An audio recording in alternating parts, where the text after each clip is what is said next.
الفاتحة.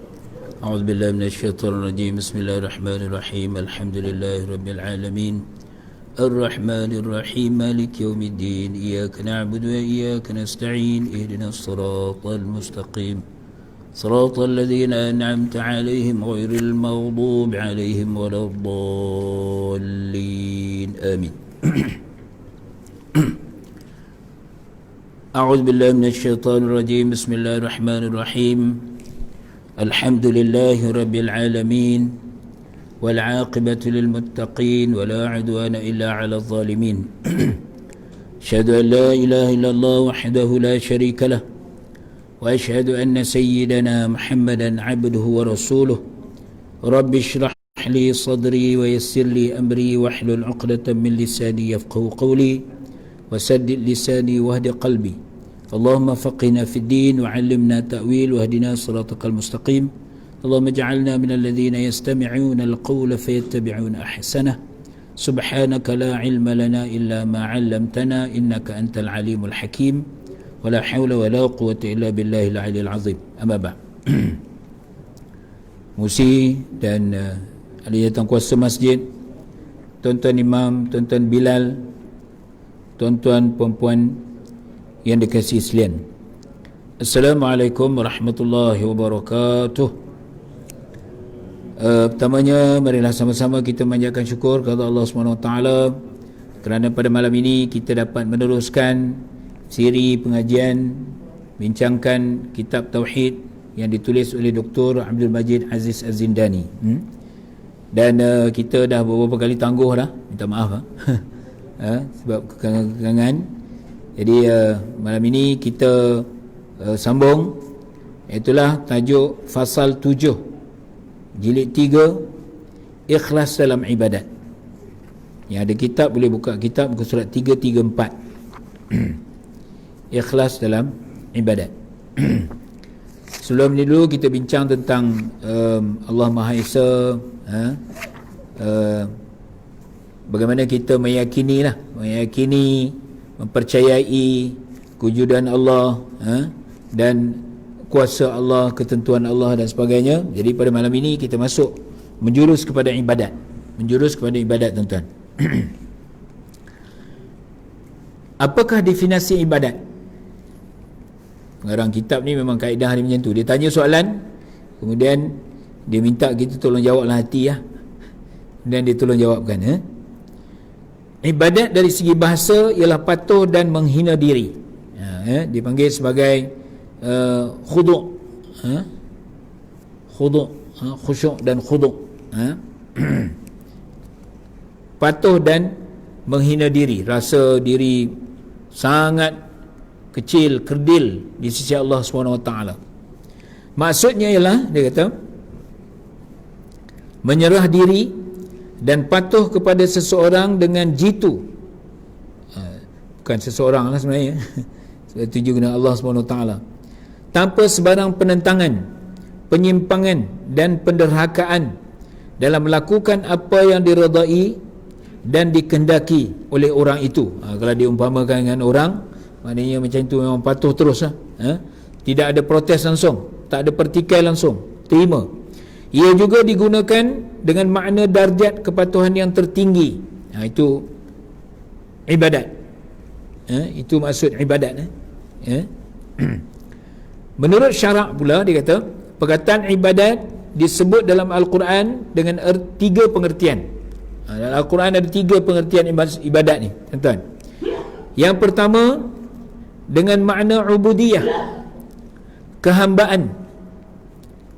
Allah berfirman dalam surah Al-Mu'minun ayat 45 hingga 47, "Thumma arsalna Musa wa akhahu Harun bi ayatina wa sultanin mubin," hingga akhir ayat tu.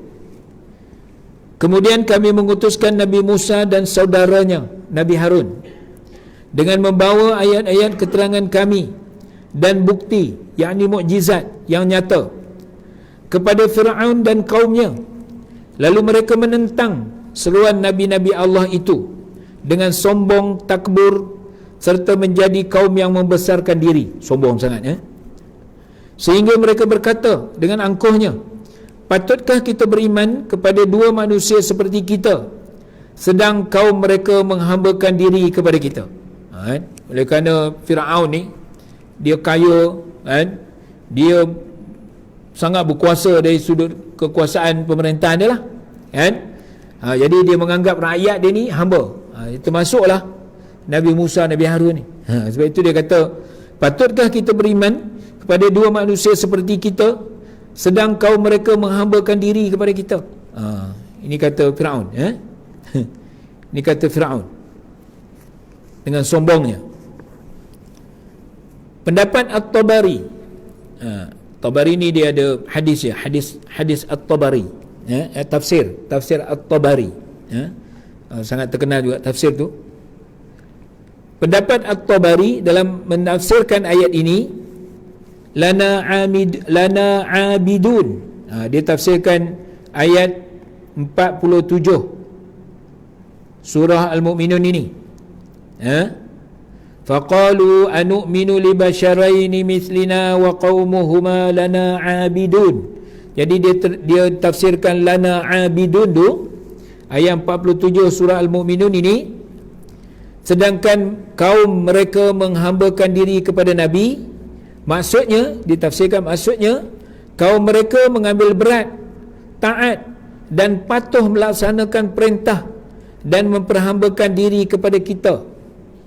Orang Arab memanggil semua orang yang tunduk kepada raja sebagai abid, hamba lah, abid, hamba, abdi. Orang bahasa Melayu sebut hamba abdi.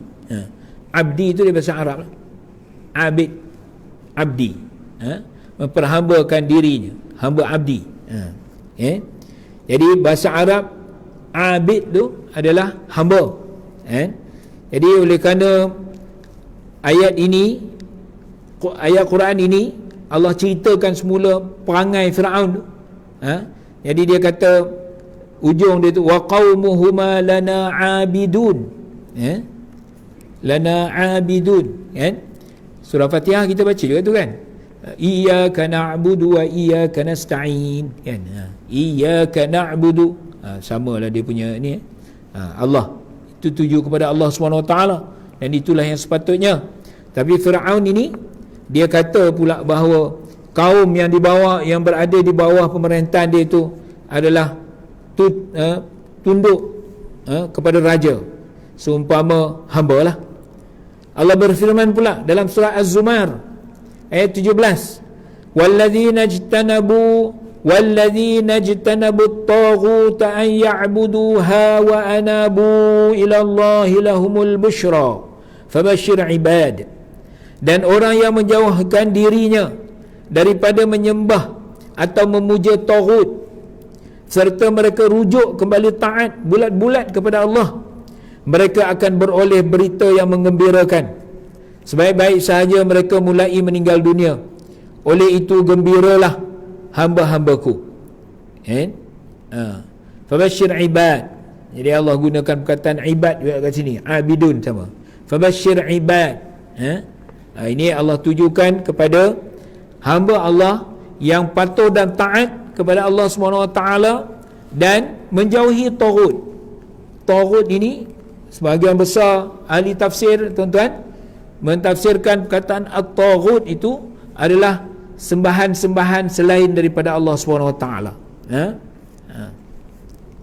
Maksud menyembah taghut dalam ayat ini ialah menghambakan ataupun mentaatinya. Makna taghut dalam istilah Al-Quran ialah semua negara atau kerajaan, pemimpin atau ketua atau individu yang melampaui batasan Allah, menentang hukum hakamnya, melaksanakan hukum hakam gubalannya di muka bumi ini. Dia menggubal sendiri hukum hakam dia, gubalannya di muka bumi milik Allah, dan menyuruh manusia taat kepadanya secara paksaan, godaan atau ajaran yang salah. Ini itu maksud taut, itulah dimaksudkan taut. Oleh itu, penyerahan diri dan ketundukan kepada kerajaan, pemimpin, ketua atau individu sebegini serta mentaatinya tanpa diragukan lagi merupakan ibadat kepada taut. Maknanya yang diberikan ketaatan, ditunduk, dia patuh sepenuhnya kepada yang selain daripada Allah SWT dengan cara yang salah lah, dengan cara yang salah, itu maksudnya, dengan cara yang salah, yang tak ikut syariat. Kita memang kena patuh dengan undang-undang yang telah ditentukan oleh kerajaan dan sebagainya, bukan pula mana macam ni kita kena tak patuh pada.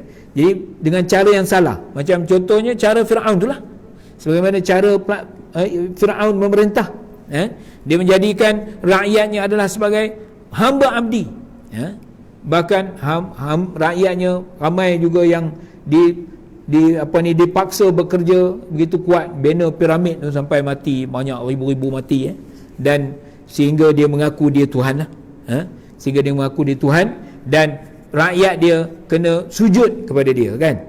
Itu taghut yang jelas sangatlah. Itu adalah merupakan ketaatan yang melampaui, maknanya tanpa mengikut peraturan yang sebenar. Jadi itu dikatakan taghut, seumpama ibadat kepada taghut lah. Itu yang pertama, tuan-tuan, iaitulah ubudiyah. Kita dalam surah Al-Fatihah tu lah, iyyaka na'budu.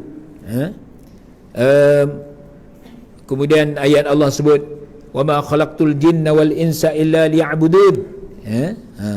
Tidak aku jadikan jin dan manusia kecuali untuk memperhambakan dirinya kepadaku. Allah berfirman, kepadaku tu kepada Allah.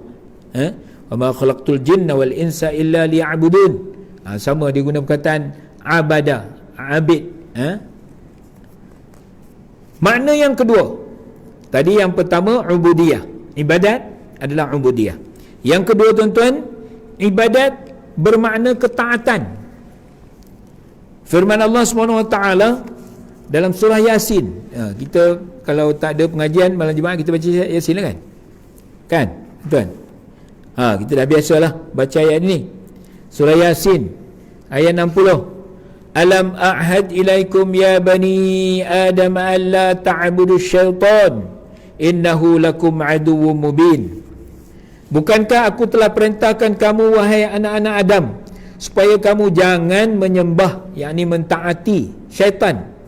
Sesungguhnya ia musuh yang nyata terhadap kamu. Innahu lakum aduwwum mubin. Allah sebut, syaitan itu adalah musuh kamu yang nyata. Sedangkan kita tak nampak. Ada siapa pernah nampak syaitan? Tak pernah lah, kan? Hantu kami pernah tengok lah cerita, kan? Anak-anak kita bila tengok cerita hantu tu, dia masuk jamban kan, dia terbayang-bayang, ternampak-nampak. Dia kata ada benda lah, padahal kain basah, kain tuala terbang-terbang dalam tu, tak nampak. Tapi Allah sebut innahu lakum aduwwum mubin, musuh kamu yang nyata. Nyata tu seolah-olah nampak lah, kan? Syaitan tak nampak, tapi Allah sebut dalam Al-Quran banyak ayat-ayat menyebut innahu lakum aduwwum mubin, musuh yang nyata, kan? Itu ahli tafsir banyaklah membincangkan kenapa Allah sebut nyata tu. Sebab perbuatan ataupun godaan, pengaruh syaitan dan sebagainya itu dilakukan dengan nyata oleh manusia, kan? Kejahatan, kan, kemungkaran, kemaksiatan memang jelas yang nyata, kan? Sebab itu kita baca qul a'udzu birabbin nas tu, ujungnya tu minal jinnati wan nas, kan? Khannas tu adalah syaitan, tapi dia adalah terdiri daripada jin dan manusia. Dan manusia pun jadi syaitan juga bila dia perbuatan kesalahan dia, kejahatan dia dan sebagainya itu dilakukan secara terang dan nyata. Itu surah Yasin, tuan-tuan. Jadi Allah sebut sesungguhnya syaitan itu musuh yang nyata terhadap kamu. Sudah diketahui bahawa semua manusia di dunia ini melaknat syaitan. Kan? A'udzubillahi minasyaitonirrajim. Syaitan yang direjam. Kan? Kita bila kilat je, a'udzubillahi minasyaitonirrajim. Automatik keluar. Kan? Kilat, a'udzubillahi minasyaitonirrajim. Automatik. Kan? Kan? Macam lepas sembahyang lah, Assalamualaikum warahmatullahi wabarakatuh, Assalamualaikum warahmatullahi wabarakatuh, Astagfirullah. Automatik juga. Kan? Oleh kerana dah memang dah selalu, kadang kita tak sedar kita sebut Astagfirullah tu pun. Kan? Jadi masa kita sebut a'udzubillahi minasyaitonirrajim, masa kilat tu kadang kita tak sedar oleh kerana kita dah biasa. Kan? Jadi syaitan yang direjam, laknatlah maknanya. Namun begitu, ibadat kepada syaitan yang dimaksudkan dalam ayat ini bermaksud taat kepada suruhannya dan mengikut hukumnya. Taat kepada suruhannya dan mengikut hukumnya, hukum yang di syaitan lah, yang syaitan ajak, dia pengaruh, dia goda dan sebagainya. Walaupun dia tu tak nampak, tapi godaan dia tu jelas akan memberi kesan yang nyata kepada orang yang terikut dengan godaan ajakan syaitan dan sebagainya. Allah berfirman dalam surah At-Taubah, tuan-tuan, ayat 31, ittakhadhu ahbarahum wa ruhbanahum arbaban min dunillah wal masih ibn maryam wa ma umiru illa liya'budu ilahan wahida. Mereka menjadikan pendeta-pendeta dan ahli-ahli agama mereka sebagai Tuhan selain daripada Allah, dan juga mereka mempertuhankan Al-Masih ibnu Maryam, Isa Al-Masih, mereka mempertuhankan, padahal mereka tidak diperintahkan melainkan untuk menyembah Tuhan yang Maha Esa. Jadi Allah sebut dalam surah At-Taubah ni, mana Allah menyebut tentang sebahagian daripada manusia ni menjadikan padri-padri ataupun pendeta-pendeta seumpama Tuhan, sebab dia patuh semua dengan apa yang diberitahu, walaupun sebenarnya dari logiknya yang diberitahu itu salah, menyimpang daripada ajaran yang Allah turunkan sebenar. Ada juga yang menjadikan Nabi Isa sebagai Tuhan, kan? Sedangkan Allah kata wa ma umiru, mereka tidak diperintah illa liya'budu, kecuali hanya untuk menyembah ilahan wahida, iaitulah Allah, Tuhan yang Maha Esa. Maksud menjadikan para ulama dan pendeta sebagai Tuhan selain daripada Allah Ta'ala dan beribadat kepada mereka seperti yang disebut dalam ayat ini ialah beriman atau percaya bahawa mereka memiliki hak untuk menyuruh dan melarang serta mentaati hukum hakam mereka, bukan hukum hakam Allah atau Rasulullah. Jadi pendeta-pendeta ni Yahudi, pendeta Yahudi, padri-padri Kristian, mereka memang sudah mengubah hampir keseluruhan. Sebab itu Bible tu bukan Injil sebenarnya. Walaupun mereka kata Bible tu Injil lah, tapi sebenarnya Bible bukan Injil. Sebab Injil satu je, kita Injil satu je, tapi Bible sampai lebih daripada 20 Bible, nama macam-macam. Maryam ada, John ada, Matthew ada, Barnabas ada, macam-macam lagi nama. Kan tuan-tuan, ada yang sampai 20. Kalau kita dengar apa ni Zakir Naik, cerita tentang tu, dia sebut lah kan, Dr. Zakir Naik ataupun Tok Guru dia tu almarhum Syekh Ahmad Didat, kalau dia berdialog dengan padri-padri tu, dia sebut dalam John, dalam Matthew verses surah ini, ayat ini, chapter sekian sebut, dia sebut ayat dia tu kan. Dia hafal, walaupun Bible tu salah lah sebenarnya, memang dah diselewengkan, cuma dia oleh kerana dia nak jadikan bukti untuk dia bandingkan dengan Al-Quran, maka dia ambil itu memang direct daripada Bible lah.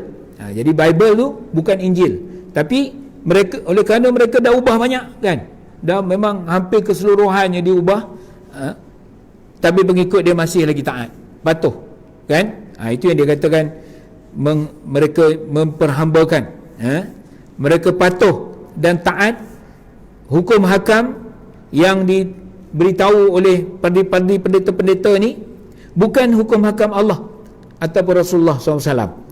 Hal ini telah dijelaskan oleh Rasulullah SAW sendiri dalam banyak hadis sahih. Apabila dikatakan kepada baginda, kamu tidak menyembah para ulama dan pendeta kami. Kami tidak menyembah para ulama dan pendeta kami. Nabi kata, kami tidak menyembah para ulama dan pendeta kami. Baginda bersabda lagi, bukankah kamu menghalalkan apa yang mereka halalkan dan mengharamkan apa yang mereka haramkan, sedangkan mereka menghalalkan dan mengharamkan tanpa mengikut petunjuk Allah, ikut suka hati dia je. Padri-padri, pendeta-pendeta ni kan, okey. Jadi kalau orang yang mengikuti perbincangan dalam banyak interface, perbandingan hujah, perbandingan agama dan sebagainya ni, baru-baru ni dia orang ada forum juga, Dr. Mazhar dengan ada Bishop, baru 2-3 hari sudah kan, buat di mana? Kuala Lumpur, KL ke mana? Itu tentang perpaduan mengikut agama masing-masing. Bagus tak? Perbincangan dia bagus. Jadi maknanya masing-masing bawa tu kan, tapi maknanya Dr. Mazhar berjaya menjelaskan lah. Okay. Jadi kesalahan mereka ini adalah menghalalkan ataupun mengharamkan tanpa mengikut petunjuk Allah, ikut suka hati dia orang. Kan?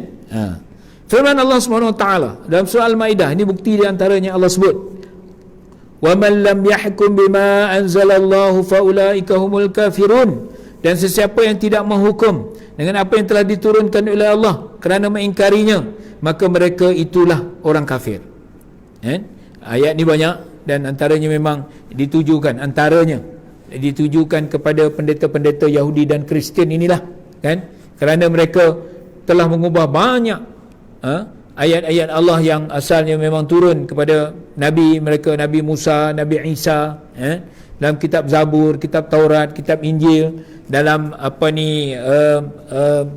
lembaran-lembaran suhuf tu, Nabi Ibrahim dapat suhuf, Nabi Nabi Sis dan sebagainya, yang Allah turunkan lembaran-lembaran, bukan dalam bentuk kitab-kitab tu, dia maknanya himpunan.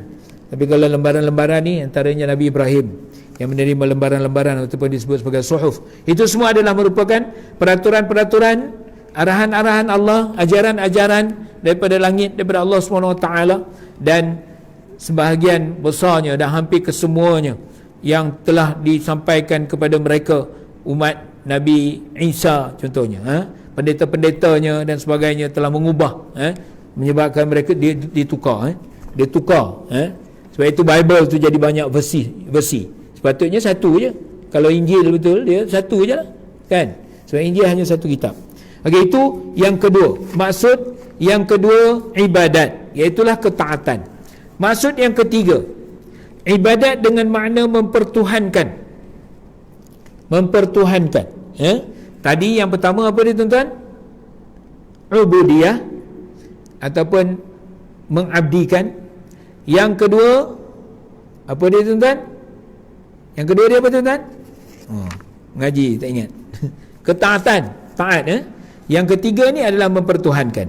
Firman Allah SWT dalam surah Al-Furqan, wa yawma yahsyuruhum wa ma ya'buduna min dunillah fayaqulu a antum adlaltum ibadi haula'i am hum dhallus sabila, ila akhir ayat, hingga berakhirnya ayat tu. Surah Al-Furqan ayat 17 ayat 18. Dan ingatlah hari Tuhan menghimpunkan mereka yang kafir dan makhluk yang mereka sembah yang lain daripada Allah. Lalu dia bertanya, Allah bertanya kepada makhluk yang telah dipuja dan disembah itu, kamukah yang menyesatkan hamba-hambaku itu, atau mereka yang sesat jalan? Mereka menjawab, Maha suci Engkau, wahai Tuhan kami, sudah tentu tidak patut bagi kami mengambil sesiapa pun yang lain daripadamu sebagai pelindung yang disembah, dan tidak patut juga kami menyeru orang yang menyembah kami. Kan? Jadi waktu di akhirat kelak besok, dia ngaku kesalahan-kesalahan dia, kan? Sebab itu dalam neraka nanti yang dibakar adalah orang kafir, orang yang melakukan maksiat, dan juga batu tu adalah batu berhala yang mereka sembah kat dunia. Terkejut beruk dia, Tuhan aku sembah bukan main kat dunia, sama-sama kena bakar. Ketika itu mereka akan menyesal. Ketika itu mereka akan menyesal. Hidayah tu memang dah ada dah kat dunia ni, melalui ajaran, melalui sekarang ni lagi pula banyak ilmu tu banyak, melalui kaedah internet dan sebagainya, banyak sangat, Facebook dengan tweet, banyak sangat ilmu. Hidayah tu maknanya banyak, terbentang luas. Sebab itu ramai juga orang bukan Islam yang memeluk Islam berbondong-bondong. Tambah kalau di negara-negara barat ini, antaranya yang pengembangan pesat Britain, Jerman, Amerika, kan, lagi berlaku peristiwa yang sangat mengejutkan yang melibatkan orang Islam. Macam hari itu, apa itu, apa nama tempat yang masjid kena charge apa? New Zealand tu kan? Lepas tu ya Allah, ramai masuk Islam, beribu-ribu kumpul masuk Islam, berbondong-bondong masuk Islam. Dulu WTC, World Trade Center, kan, yang diletupkan tu, kan, yang menyebabkan apa ni, runtuh habis semua kan, dituduh orang Islam. Tapi alhamdulillah dengan tuduhan itu menyebabkan orang New York apa semua masuk Islam berbondong-bondong. Lagi dia menyerang Islam dengan cara yang begitu lagi. Sebab itu kerja Allah. Yahdi man yasha. Allah memberi petunjuk kepada sesiapa sahaja yang dikehendakinya. Jadi ini ayat ini sebut, ketika di akhirat kelak nanti, apabila Allah menghimpunkan orang kafir dengan pengikut-pengikut yang menyembah dia, ada yang menyembah ketua, ada yang menyembah berhala dan sebagainya, ketika itu dikumpulkan sekali, dan ditanya kepada mereka yang telah menyesatkan kaumnya tu, ketika itu dia menyesal. Dia kata, sudah tentu tidak patut kami mengambil sesiapa pun yang lain daripadamu. Dia mengaku. Jadi keterangan ayat ini tuan-tuan menjelaskan bahawa maksud pelindung yang disembah, pelindung yang disembah dalam ayat tersebut ialah para wali, nabi dan orang soleh. Maksud menyembah mereka ialah beriktikad bahawa mereka lebih mulia dan tinggi daripada manusia biasa, beranggapan bahawa mereka mempunyai sifat ketuhanan. Itu yang salah itu. Beranggapan bahawa Nabi punya, macam orang Kristian mempercayai Nabi Isa itu sebagai Tuhan. Itu salah. Mampu memberikan pertolongan ghaib, salah juga. Menghapuskan kemudaratan dan memberi bantuan. Kemudian mereka membuat upacara memuji dan memuja, memuliakannya sehingga membawa kepada mempertuhankannya. Itu salah, kan? Macam apa yang berlaku pada orang Kristian lah, menjadikan Nabi Isa sebagai Tuhan. Sebab Nabi Isa sendiri pun buat pengakuan, dia kata, aku adalah manusia biasa, makan seperti kamu, berkahwin seperti kamu. Nabi Isa dia, sehingga dia orang mengaku Nabi Isa ni sebagai Tuhan, sebab Nabi Isa ni memang adalah satu-satunya Nabi yang lahir ke dunia tanpa bapa, kan. Macam Nabi Adam tu lain peristiwanya. Nabi Adam memang Allah jadikan direct daripada tanah, kan. Jadi itu adalah proses Allah buktikan. Oleh kerana Allah berkuasa menjadikan semua makhluk ni, jadi Allah menjadikan manusia ni 4 cara. Satu, tak ada bapa, tak ada mak, Nabi Adam. Yang kedua, ada bapa, tak ada mak, siapa? Hawa, isteri Nabi Adam. Ada mak, tak ada bapa, Nabi Isa alaihissalam. Ada mak, ada bapa. Kita ada mak, ada bapa, kan? Yang anak yang tak ada bapa tu sebenarnya ada bapaknya. Kan? Jumpa tepi jalan, masuk dalam, letak dalam longkang apa semua, kan. Masih berlaku. Yang kata anak luar nikah tu, bapa ada sebenarnya, ada bapaknya. Bapa secara tak sah lah, kan. Itu yang diistilahkan sebagai tak sah taraf. Bapaknya ada. Kalau tak ada bapak macam mana boleh jadi, kan? Ada bapaknya, bapak yang tak sah. Jadi 4 cara Allah menjadikan manusia, kan? Itu nak membuktikan bahawa Allah memang berkuasa menjadikan makhluk Allah ni. Manusia yang ada akal ni Allah buktikan melalui 4 cara penciptaan ini. Manusia, nak buktikan memang Allah berkuasa. Kun fayakun, kan? Sebab itu Allah jadikan Adam begitu, Hawa cara lain, Isa cara lain, dan seluruh manusia tu Allah jadikan ada bapa dan ada ibu. Hanya Allah Ta'ala yang berhak disembah. Okey, dia punya nak memberi kepada kesan-kesan ataupun rumusan daripada perbincangan kita tentang ibadat ini, ikhlas dalam ibadat ni, hanya Allah Ta'ala yang berhak disembah, tuan-tuan. Kenapakah hanya Allah yang berhak disembah? Soalannya, kenapakah hanya Allah yang berhak disembah? Ini kerana hanya Allah Ta'ala maha mencipta semua makhluk di alam ini, yang maha memiliki semua makhluk, yang maha mengadakan setiap sesuatu daripada tiada. Jadi bagaimanakah selain daripadanya layak disembah, sedangkan selainnya hanyalah hamba milik pencipta dan pemiliknya, dan tidak memiliki sesuatu apapun di bumi maupun di langit, kan? Hebat-hebat manusia mencipta macam-macam alat, kan? Katalah kereta nanti ada kereta terbang pula, ataupun kereta tanpa pemandu, kan? Kereta tanpa pemandu, naik di jalan sendiri, kan? Tapi tetap manusia menjadikan kereta tu daripada benda yang ada kepada benda yang ada yang lain. Dia tak boleh jadi daripada kosong terus. Dia macam dinding-dinding kereta tu dia perlu ada besi, komponen besi. Wire-wire tu dia perlu adanya tembaga ke apa benda, alloy apa semua tu. Jadi manusia, hebat mana manusia pun, apa-apa yang manusia ciptakan, dia ciptakan daripada satu unsur yang memang dah wujud kepada unsur yang lain. Tapi Allah SWT menjadikan makhluknya daripada tak ada langsung. Kita mana ada sebelum ada ni? Ada cucu kita nanti, yang anak kita yang baru kahwin, menantu apa semua, ni Yop nak kahwinkan anak, mana Yop, kan? Nanti dia dah kahwin, mana ada tak ada siapa-siapa boleh tentu kau, aku mesti dah ada dah ni nama dah, mana ada, tak ada.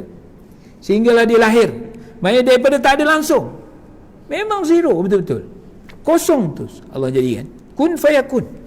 Tapi manusia, apa benda manusia buat? Cuba sebut apa benda yang hebat-hebat. Mungkin kita bangga dengan kehebatan manusia, cipta macam-macam tu, tapi semua penciptaan manusia tu dia akan ambil daripada unsur yang memang dah wujud, kemudian dia tukar dengan unsur yang lain. Itu saja kemampuan manusia, menukar, itu penciptaan, mencipta. Tuan-tuan, Allah berfirman yang menyebut tentang Allah sahaja ni yang berhak disembah ni. Allah berfirman dalam surah Saba, qul ud'u alladhina za'amtum min dunillah la yamlikuna mithqala dharratin fis samawati wala fil ard wama lahum fihima min syirkin wama lahu minhum min zahir. Katakanlah wahai Muhammad kepada kaum musyrik, serukanlah makhluk yang kamu dakwakan sebagai Tuhan selain daripada Allah. Mereka tidak memiliki kuasa seberat debu pun di langit dan di bumi, dan mereka tiada sebarang bahagian perkongsian dengan Allah dalam mencipta dan mentadbirnya langit dan bumi, dan Allah pula tidak mendapat sebarang pertolongan daripada mereka. Kan? Allah cabar banyak benda lah, kan? Kalau hebat kamu, orang kafir musyrik, Allah pernah cabar, kamu buatlah sebelah kepak lalat cukup, sebelah kepak lalat, ataupun sebelah kepak nyamuk. Nyamuk tu halus je, buat sebelah kepak nyamuk, daripada benda yang tak ada jadikan sebelah kepak nyamuk, kan? Itu yang Namrud berhujah dengan Nabi Ibrahim, berhujah dengan Namrud tu, kan? Bila Nabi Ibrahim kata Tuhan aku menghidupkan dan mematikan, kan? Namrud kata aku pun boleh menghidupkan dan mematikan. Dia panggil dua orang, seorang dibiarnya hidup, seorang dibunuhnya mati. Tengok, aku hidupkan, yang ni aku matikan, bunuh. budak tadika apa roti macam tu itu kata Namrud, Raja Namrud. Dia kata aku pun boleh menghidupkan mati kan. Dia panggil dua orang hidup, dibiarnya kekal, seorang tu hidup, seorang tu dibunuh, dia mati. Tengok, aku menghidupkan ni, mematikan. Allah berfirman lagi tuan-tuan dalam surah Fatir, yulijul laila fin nahari wa yulijul nahara fil lail wa sakhkhara asy-syamsa wal qamar kullun yajri li ajalin musamma ila akhir ayat. Allah jua yang memasukkan malam ke dalam siang dan memasukkan siang ke dalam malam silih berganti, dan dialah yang memudahkan peredaran matahari dan bulan, tiap-tiap satu daripada keduanya beredar untuk satu masa yang telah ditetapkan. Yang melakukan semua itu ialah Allah Tuhan kamu. Dia, baginya lah kuasa pemerintahan, sedang mereka yang kamu sembah yang lain daripada Allah tidak mempunyai sesuatu pun walaupun senipis selaput biji kurma. Kalau kamu memohon kepada mereka yang kamu sembah itu, mereka tidak mendengar permohonan kamu, dan kalaulah mereka mendengar pun mereka tidak dapat memberikan apa yang kamu pohonkan itu. Dan pada hari kiamat pula mereka mengingkari perbuatan syirik kamu. Dan ingatlah, tidak ada yang dapat memberitahu kepadamu wahai Muhammad akan hakikat yang sebenar seperti yang diberikan oleh Allah yang maha mendalam pengetahuannya. Jadi maknanya dengan jelas ayat ini menyebut tentang sebab itu Nabi Ibrahim ketika dia berdakwah dengan kaumnya tu kan, itu memang khusus Nabi Ibrahim. Nabi lain tak buat macam tu yang dia pecahkan berhala tu, dia cederakan berhala tu, gantung je kapak tu kan, dekat leher ke tu kan, berhala yang paling besar kan. Bila dia dipersoal siasat oleh kaumnya, kamu tanya lah tu Tuhan kamu kan. Warulah dia kata, mana dia reti bercakap, dah bercakap tak reti, nak mempertahankan diri dia sendiri pun dia tak mampu, kamu boleh sembah dia kan. Maknanya Nabi Ibrahim je, Nabi-Nabi semua tu Nabi Ibrahim je yang buat macam tu kan. Nabi lain tak ada lah sejarah dia pergi pecahkan berhala, tak ada.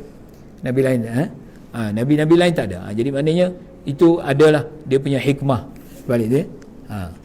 Jadi kita nak ikut, aku nak ikut Nabi Ibrahim tu pergi pecah berhala, tak boleh. Okey, tak boleh, kita tak boleh, kita ikut peraturan lah, yang undang-undang. Nabi Muhammad pun tak buat macam tu. Nabi Muhammad bila berlaku pembukaan kota Mekah tu, dia membuang berhala-berhala di Kaabah tu, sebab itu memang masjid untuk orang Islam. Dan mereka pun tak, orang kafir Quraisy pun tak rasa itu sebagai suatu penghinaan kepada mereka lah. Sebab itu dia tahu memang hak pada orang Islam memang turunkan daripada Nabi Ibrahim dan sebagainya. Dan ahli-ahli sejarah pun tidak menyatakan bahawa itu adalah satu perbuatan penghinaan kepada orang yang menyembah berhala. Tak ada.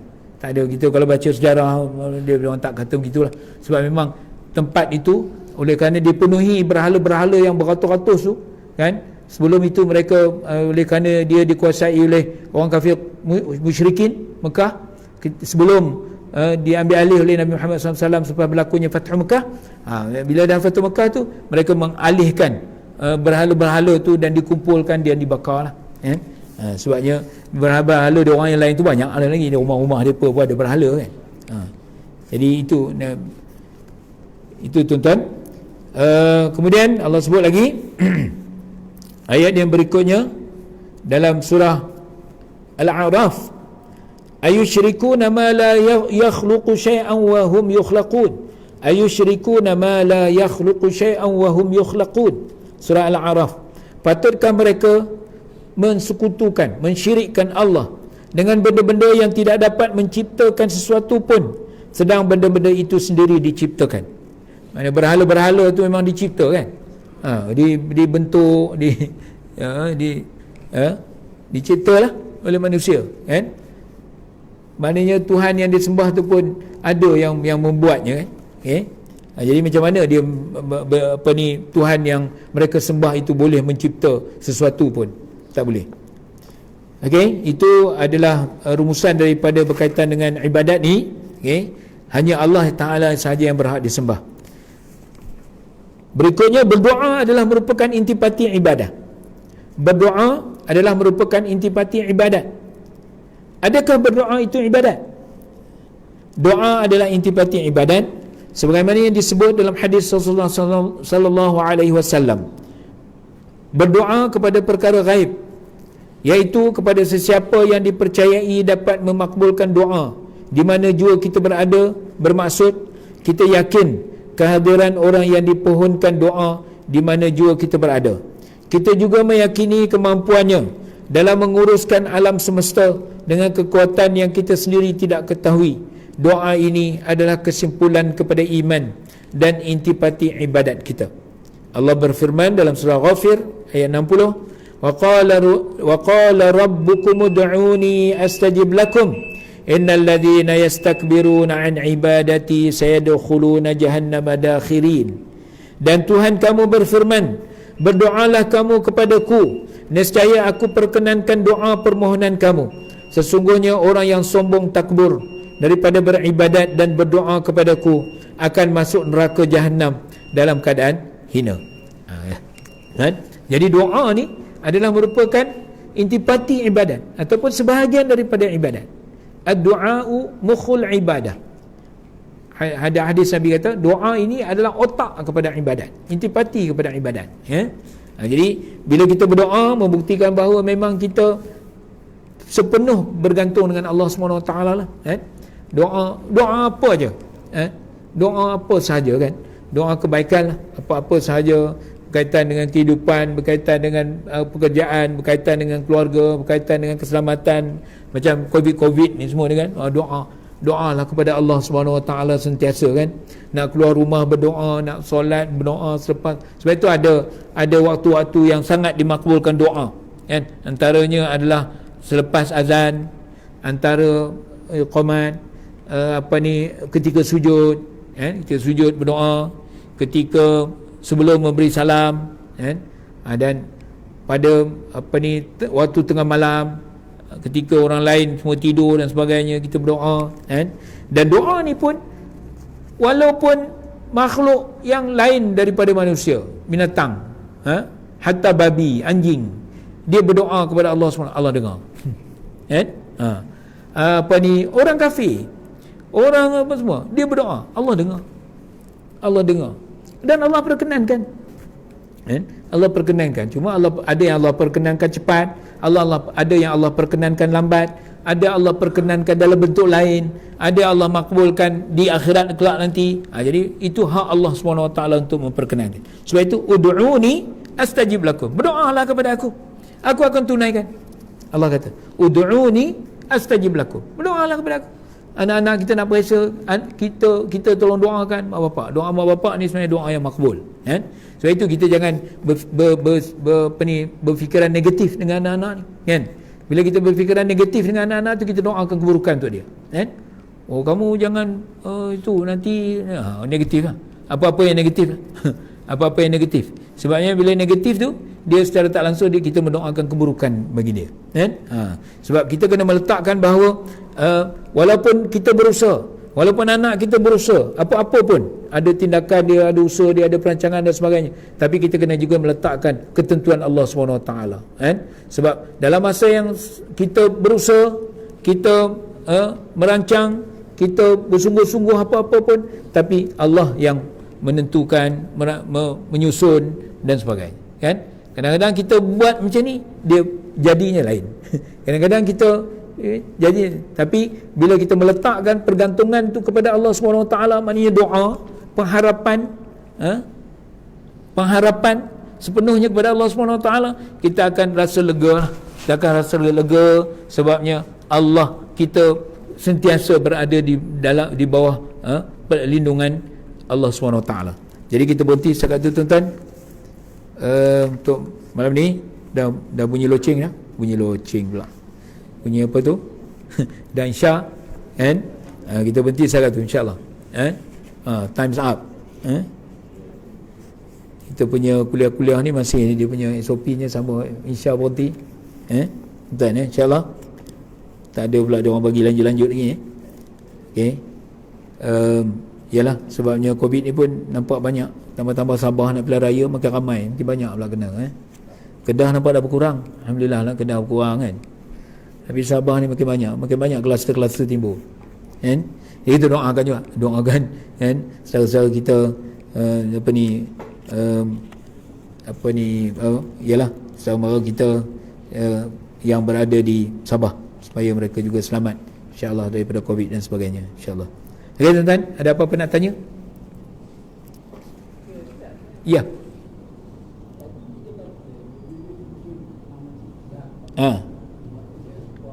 Ya.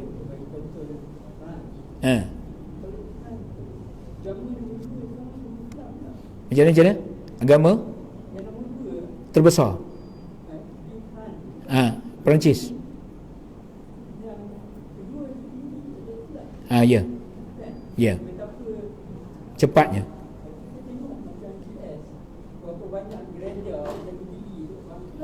Ya.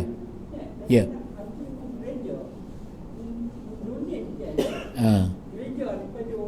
Kepada orang Islam untuk jadi masjid. Okey.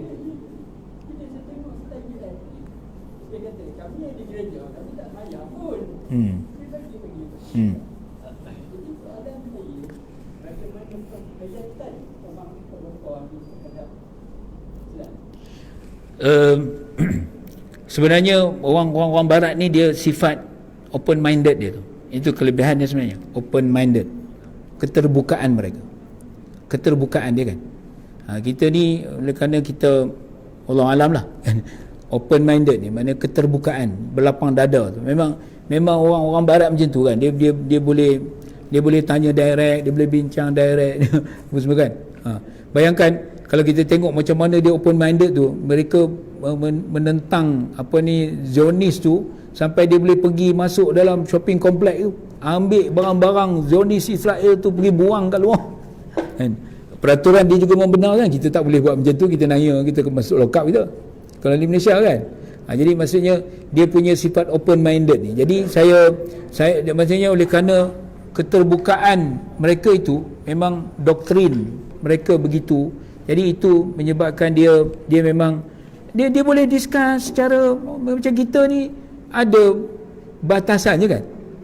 Ada batasan. Kita tak boleh mana panggil orang kafir kita direct, kita hentam dia apa semua, dia ada akta dan sebagainya kan.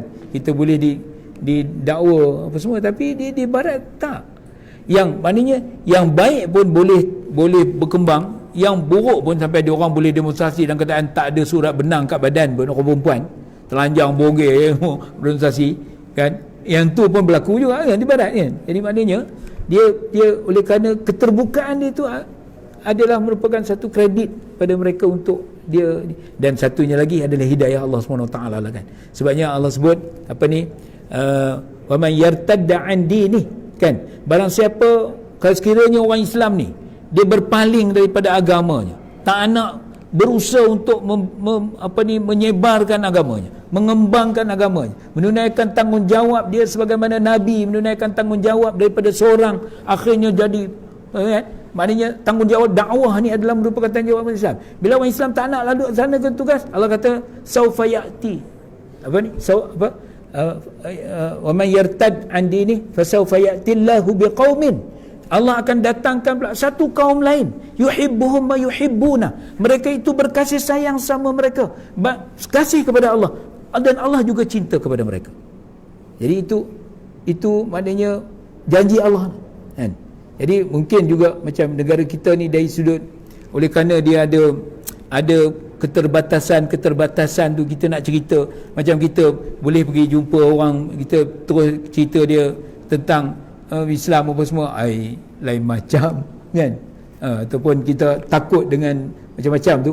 Jadi keterbatasan kita itu antara yang menghantui kita lah kan. Tapi sebenarnya kita boleh, kalau sekiranya kita tengok tempat-tempat macam Hidayah Center Foundation ni, dia orang laksanakan tugas orang di Sabah kan. Ratus ribu masuk Islam di Sabah, ratusan ribu jumlahnya yang ada dalam rekod Hidayah Center Foundation. Ratusan ribu jumlahnya yang masuk Islam di Sabah sekarang. Jumlah data yang ada dalam Hidayah Center Foundation, maknanya kan, kalau laksanakan tugas tu memang, tapi oleh kerana kita bimbang, takut, dan dengan ketidakterbukaannya kita, jadi itu sebab itu Allah kata wa man yartad an dini Barang siapa yang berpaling daripada tuntutan agamanya sendiri, fasawfa ya'tillahu biqaumin, Allah akan datangkan satu kaum yang lain, yuhibbuhum wa yuhibbuna. Jadi itu janji Allah SWT. Saya ingat itu jawapannya Ji, InsyaAllah. Jadi maknanya keterbukaan dia tu yang dia boleh bagi kerja apa semua. Kita nak masuk kerja pun fikir 100 kali. Kalau kerja, katalah kerja Ketua Intan tu, dia buat jamuan hari raya, dia jemput kita Masjid Nurul Hijrah makan makanan halal semua, dia panggil rulam masak. Kita nak pergi ke tak? Agak-agak lah. Macam mana Haji Yusof tu yang gerja sebelah masjid daerah betul-betul, katalah dia buat jamuan, dia panggil rulam masak. Termastan tadi panggil KFC, dia jemput kita jemaah Masjid Nurul Hijrah untuk pergi makan kat situ. Kita pergi ke tak? Pergi ke tak? Ya Ji.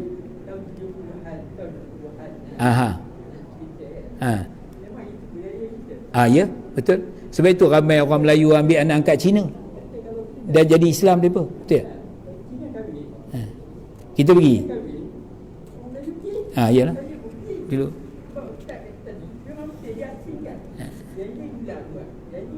Ya. Betul. Ya.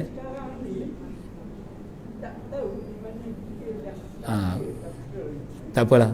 Kita boleh kembali kalau nak. Panjang perbincangannya Ji, InsyaAllah. Betul. Dulu ramai Cina masuk Islam kan, sebab dibela oleh orang Melayu.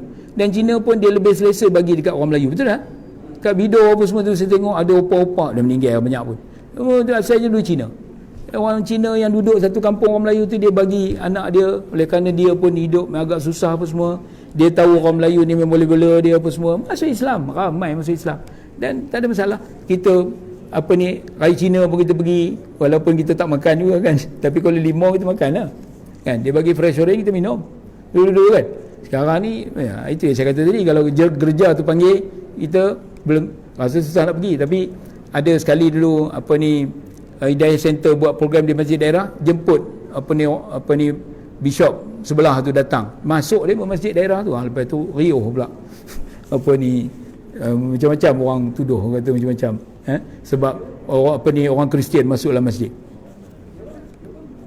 Yes, dia pergi open minded.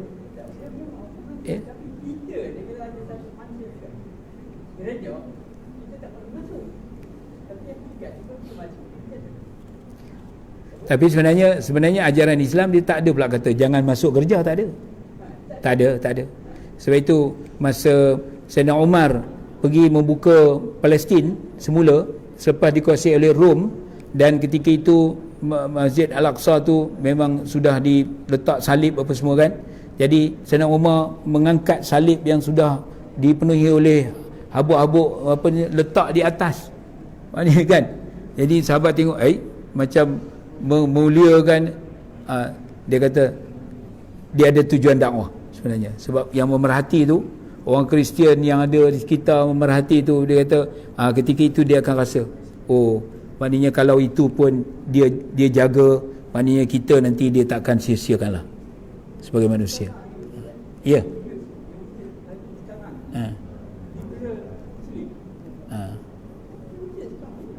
Yalah.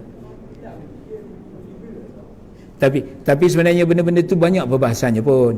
Kadang-kadang kita kadang-kadang oleh kerana satu je ciri yang dia lakukan tu sama macam liberal tu, jadi kita dah tuduh dia. Satu je dia pakai terus dia jadi macam seolah-olah dia pakai sari je, terus jadi India, orang Melayu. Mana jadi apa itu kan. Jadi kadang-kadang tuduhan kita ni pun itu kadang-kadang dia pandangan persepsi tu je. Jadi kadang-kadang orang kita ni kan selalu cepat menghukum dengan cara yang salah lah sebenarnya. Sebab itu Islam ni sebenarnya dia datang dengan mesra, dengan persaudaraan, dengan kebaikan. Itu sebenarnya kan. Jadi kalau orang tu buat kesalahan, dia bukan terus maknanya nampak yang itu je kan. dia kena cari dulu kebaikan supaya dia boleh datang kembali kepada kita. Macam anak-anak lah, anak-anak kecil kalau dia buat salah, walaupun bapak dia pegang rotan, tapi anak-anak kecil tu datang kepada anak kecil lah, yang kecil bawah daripada umur dia memayis kan. Bila bapak bawa rotan, mak bawa rotan, dia akan datang lari kepada mak bapak yang bawa rotan tu kan, sebab dia tahu dia buat silap dan dia harap mak bapak dia tu memaafkan dia, memberikan kasih sayang kepada dia. Tapi bila dia dah memayis, setan dah menguasai, dah besar sikit, nampak je bapak belum pegang rotan, dia cabut dah lari dah. Jadi maknanya itu Islam tu macam anak kecil tu lah, macam anak kecil datang. Okey, saya rasa panjang dah tu, insyaAllah. Yang mana yang kita boleh ubah secara perlahan-lahan, kita ubahlah insyaAllah. Yalah. Okey.